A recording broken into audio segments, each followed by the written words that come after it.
Today on OC News, the search continues for a man responsible for a CSUF exposure incident, followed by the latest on the Astroworld Festival tragedy. Plus, Cal State Fullerton celebrates first-generation college students with an important event. OC News starts now. This just now in tech news, the first responder on the scene. There's been a lot of collaborative efforts I feel over the years. blessed to be here in Fullerton. Brought to you by the broadcast journalism students at Cal State Fullerton. OC News starts right now. Welcome to OC News. Thank you for joining us at OC News. I'm Natalia Valle. OC News is brought to you by the broadcast journalism students at Cal State Fullerton. Over the weekend, a man exposed himself to a student who was walking near the College Park building. The incident happened on November 7 while the car was stopped at the intersection of Commonwealth and Chapman Avenue. Police have sent out emails to CSUF students warning them of a man who was seen in a cube-shaped royal blue passenger car. Police are working with Hope International University to identify the suspect. Officers are encouraging the public to help find the suspect. If you have information, please reach out to the campus police. A 43-year-old Anaheim man was arrested Sunday on suspicion of killing both of his parents. The man, identified as Carlos Manuel Lopez, was taken into custody just after 8 o'clock last night. Anaheim police responded to a call of an in-progress assault last night. When they arrived, they located two adults in their mid-60s suffering from major injuries. Lopez's father was declared dead at the scene, while his mother died in the hospital. Police located Lopez at the apartment where they arrested him. His bail is currently set at $1 million. Today, Los Angeles County began enforcing one of the country's strictest vaccination requirements. Along with the requirements, LA County is now requiring all city employees to be vaccinated. Vaccines are now required to enter bars, restaurants, and movie theaters. To protest these mandates and that all city employees must be vaccinated, thousands of employees gathered outside of Los Angeles City Hall on Monday. The group, titled Firefighters for Freedom, is led by firefighters, police officers, and city governmental officials. If employees do not receive their COVID vaccination by December 18, they will be let go from their jobs. The Astroworld Festival quickly turned into one of the deadliest music festivals in the world. After concert goers broke through the security, the festival got out of hand quickly. CNN's Chris Nguyen has the latest details on the deadly festival.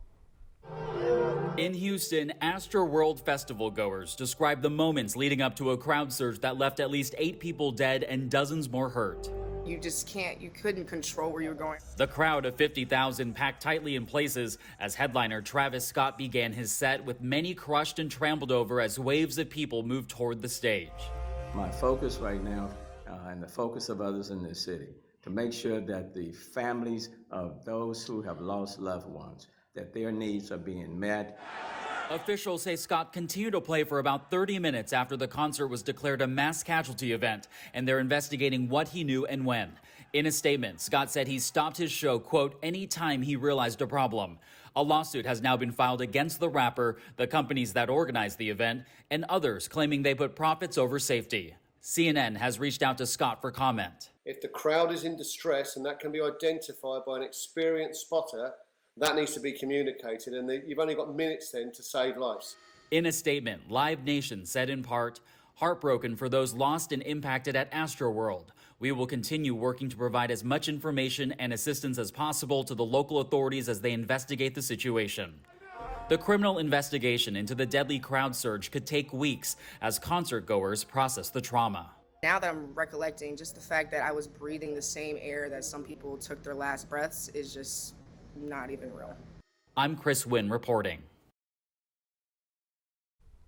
After being closed for 20 months due to the COVID-19 pandemic, the borders from the U.S. to Mexico and U.S. to Canada have finally reopened.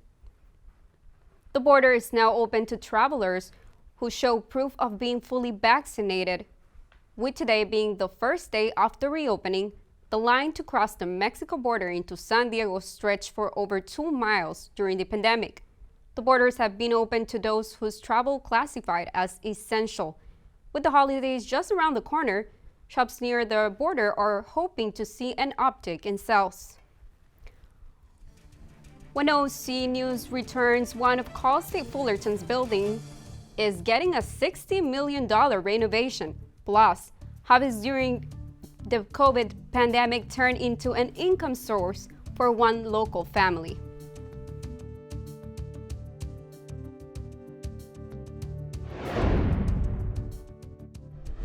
STEM is precise, no margin for error. Dare to forget that. Dare to have fun with it. Get weird with it. Dare to send those old STEM theories flying past the neighbor's house into outer space. Dare to program something internet-breaking, record-breaking.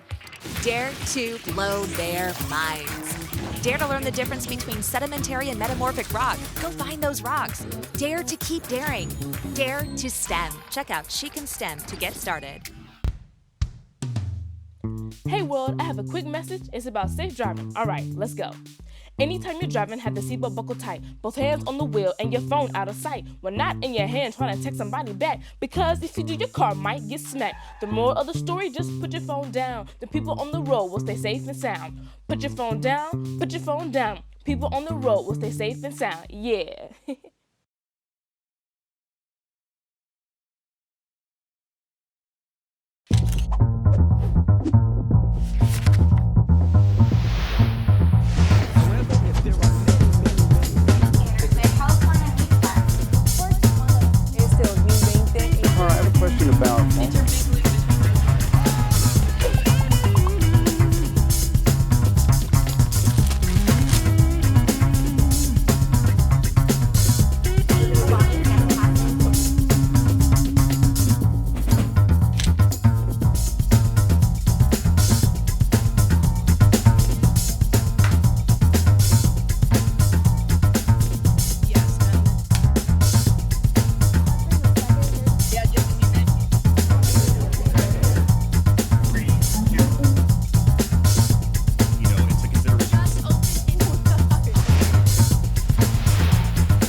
The COVID-19 pandemic turned many hobbies into side businesses that have become a dependable source of income for two local residents. More in the story is reporter Cristina Briseño. Working from home became the new norm when COVID-19 hit the world last year, sending everyone home. Some, however, decided to use their never-ending free time to dedicate working towards making something out of nothing. Take Maritza Kretschmary, for example, a mechanical design engineer who is now launching her own jewelry business called Why Not M. It's always been a hobby of me making bracelets and doing things with beads, but I never had that much time. And now that with COVID, now that I'm here, especially when we couldn't go anywhere, I started buying beads online. Maritza has made over 30 bracelets, necklaces, and earrings for family and friends, and has over a dozen beads for her supporters to choose what color and style they want. I have tons. I can make any kind of bead, any color. West Covina resident and CSUF alumni and owner of Crafts with Bree, Brittany Escalante, has also made a living by turning her hobby into a source of income. I started my business in August of 2020 just because prior to that, I wasn't working at home consistently. So I found myself really bored. I discovered Cricut, the machine, and I ordered one and I was like, you know what, this is fun. So I started doing crafts around the house. Not working much due to COVID, launching this business helped Brittany immensely. So I really enjoy it as a side business. I am trying to make it my full-time business. Really I'm trying, just because it gives me so much time to focus, and I love doing crafts. So the fact that I made this possible during a pandemic is just, so I'm excited. It does bring in a good amount of, a little extra cash, and like I said, I really wanted to make this permanent and full-time.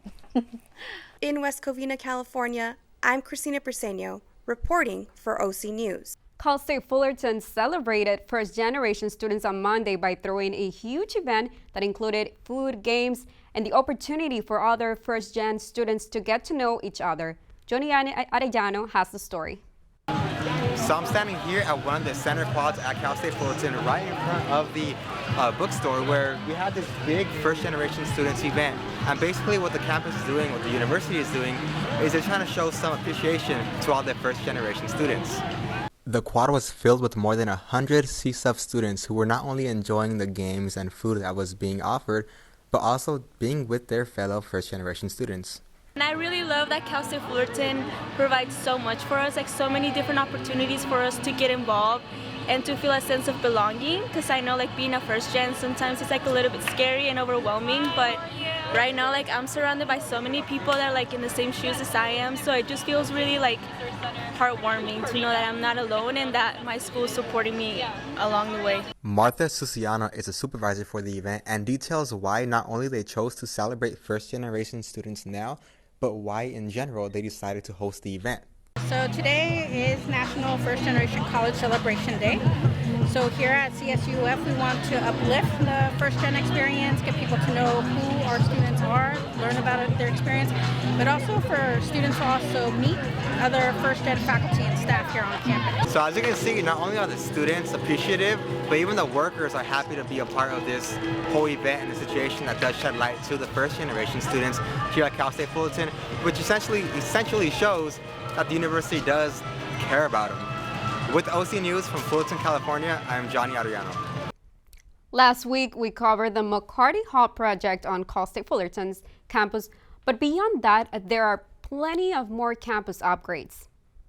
The campus has a total of 9 projects it's currently working on, but none greater than the overhaul of the Visual Arts Complex. With a budget of $66 million, the Visual Art Complex will refurbish and modernize all 6 of the buildings. The project will add an additional 4,000 square feet to the Visual Art Complex, while upgrading various labs within the building. Construction is expected to be complete in fall of 2024. We are halfway through fall, but is the weather feeling like fall or summer?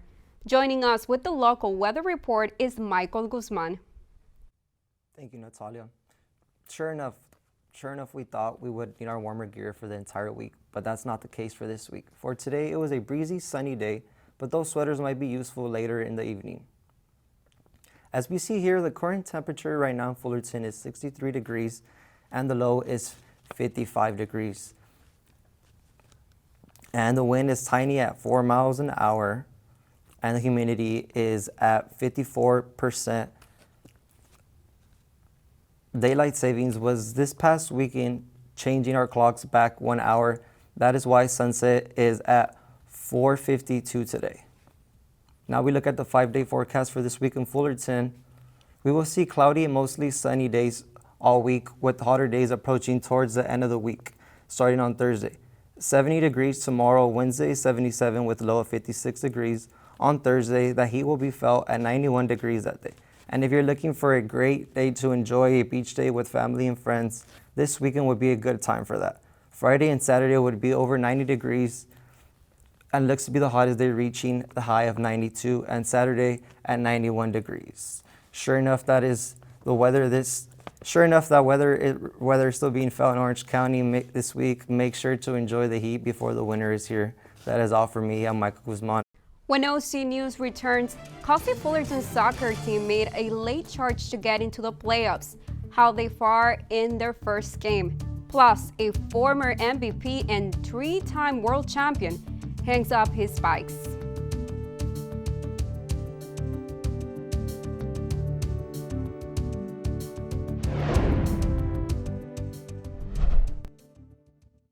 I don't think that many kids in my son's school even do it.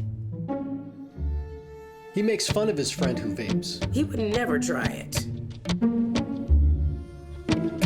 She's into soccer. She's on the honor roll. She's just not the type.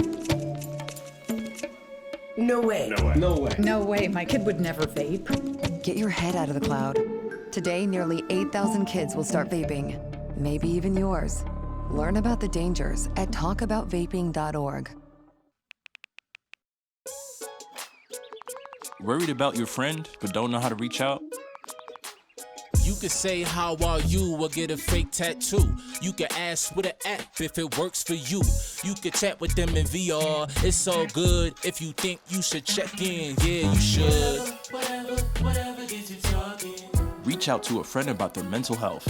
Whatever gets you talking. Learn how you can help at seizetheawkward.org. In movies and television shows, cheerleaders are rarely portrayed in a positive light. Usually they're seen as a one-dimensional, superficial, and mean. Melanie Ferrari introduces to a Titan cheerleader who is much more than a pretty face. Sophie Canberra has been dancing since she was 4 years old and cheering since her freshman year of high school. Canberra has cheered for 2 years at CSUF, but cheering is just one of the seniors' many skills. While she's a self-proclaimed girly girl, she's also not afraid to get a little dirty. This girl has a lot of guts. When I was old enough, they decided that you're gonna race dragsters, and I was like, okay. And so I was a dancer and a drag racer at the same time. Sophie's family owns a classic car business and a hot rod shop, so racing and cars have always been a part of her life. I went to a car show when I was 8 days old. Yeah, so my mom literally got induced so I could go to that car show. At just 7 years old, she began to race. But when Sophie turned 13, she decided it was best for her to focus on school and cheer. It's loud in here. I'm here at the gym where Cal State Fullerton's volleyball team is playing Long Beach. The cheerleaders are right behind me, keeping the Titan spirits high, and they want their team to take home a win today. Cheerleader Megan Wellno wants people to know that each girl on the team is unique, and she urges others to avoid stereotypes. Cheerleaders like you would see in a movie where they're girly and all they do is put on makeup and they just stand there and look pretty. But it's so much more than that. With cheer season in full swing, Sophie's decided to take her foot off the brakes and begin building her very own dragster alongside her father. One quote on her racing blog reads, "Who says girls can't race too?" This is Melanie Ferrari for OC News. Cal State Fullerton soccer team had a busy weekend this last week, and Major League Baseball has a few updates on their top players. Jessica Gonzalez has those stories. Thank you, Natalia. This weekend, our women's soccer team made it up to the first round of the Big West tournament. Last Thursday, women's soccer played a tough match against Cal Poly. Titans fell short 2-0 against Pomona. Fullerton had their last chance at the tournament last Sunday against UC Irvine. Titan Kylie Petrie scored her first goal in the season in the second half, tying up the game in the beginning of the second half. But it wasn't enough. Irvine took the win 2-1. Now on to Major League news. For the first time in 5 years, the 2021 NBA champions visited the White House today. President Joe Biden welcomed NBA champions, the Milwaukee Bucks. No NBA team has come close to visiting the White House since 2016. President Biden congratulated the team and even got a jersey. One of the most well-known baseball players just announced his retirement. Giants catcher Buster Posey made the announcement last Thursday. The 34-year-old spent his entire career with the San Francisco team, and after 12 years, he is finally saying goodbye. As you know, I'm here today announcing that I'm retiring. So to all my teammates, thank you for the commitment that you made to our teams over the years. And the Los Angeles Dodgers just extended offers to their fan-favorite players, except for one of them. Fans were relieved to hear that Corey Seager and Chris Taylor were among the 14 players offered an $18.4 million one-year contract, but were surprised to see that Clayton Kershaw was not one of them. Kershaw has been a Dodger since the beginning of his career 14 years ago. This last season, he missed more than 2 months of the season in rehab for his forearm and elbow injury. The Dodgers seem intent on figuring out a way to keep him for the next season. And that's all I have for sports. I'm Jessica Gonzalez. Back to you, Natalia. Thank you for joining us on OC News. Our next newscast comes to you live on Wednesday at 5 p.m. For all the latest updates, Check out our YouTube page at Titan TV.